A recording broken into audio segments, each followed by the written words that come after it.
creepy neighbor story. It started the summer after my parents left me home alone for the first time. We had just moved into a quiet neighborhood at the edge of town. Every house looked the same. Fresh paint, trimmed lawns, and curtains always drawn shut. The only house that stood out was the one directly across the street. It was old. The grass was overgrown. The mailbox leaned to one side. Every window was boarded up except for one on the second floor, where a dim yellow light flickered every night. And the man who lived there never smiled. I first saw him carrying black trash bags to his basement in the middle of the night. At first, I thought he was just a strange neighbor, but then things got worse. Children refused to retrieve their balls if they landed in his yard. Dogs barked non-stop when they passed his fence, and every evening at exactly 9:14 p.m., a loud metallic banging echoed from inside his house. Clang, clang, clang, like someone trying to escape. One afternoon, I looked out my bedroom window and saw him dragging a large shape wrapped in a sheet across his living room floor. The shape looked human. I called my best friend Tyler. "Dude," I whispered, "I think the guy across the street kidnapped someone." Tyler said only one thing: "We're going in." That night, we waited until his porch light turned off. We crossed the street and slipped through the broken side gate. The backyard was full of rusted junk, old refrigerators, shattered TVs, and piles of wooden planks. A faint light glowed from the basement window. Tyler looked inside, then he stepped back. "There's something moving down there."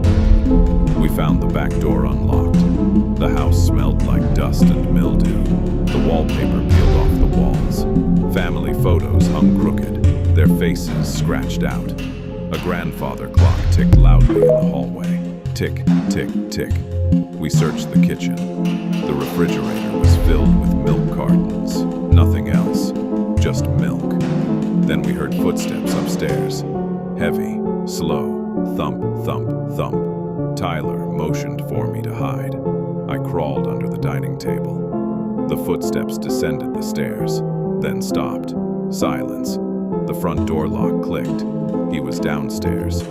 His boots crossed the room. He stopped right beside the table. I stared at his shoes inches from my face. Then a flashlight beam swept under the tablecloth. Our eyes met. His grin stretched wider than seemed possible. I ran. Tyler and I sprinted through the house as he chased us. Bookshelves crashed behind us. Bear traps snapped shut inches from our feet. Doors slammed. Floorboards collapsed. The house felt alive. We found a room covered in newspaper clippings about missing children. Every article had one sentence circled in red. "Last seen near Maple Street."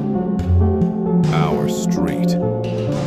We eventually reached the basement.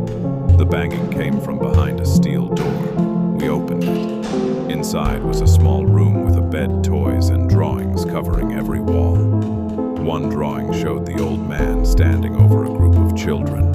Another showed the house. In the upstairs window were two glowing eyes. Footsteps thundered down the stairs. We ran for the basement exit, but he was already there. He lunged. I slammed the door into him while Tyler pulled a nearby lever. A furnace roared to life. Pipes burst. Steam filled the basement. We crawled through a tiny window and dropped into the backyard as the house shook with a deafening crash.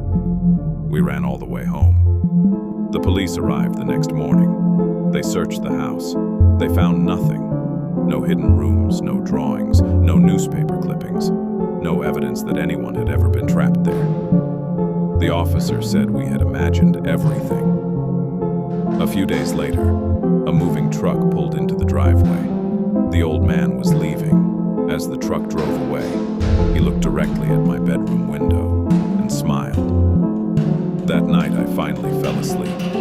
At 9:14 p.m., I woke to a familiar metallic clang.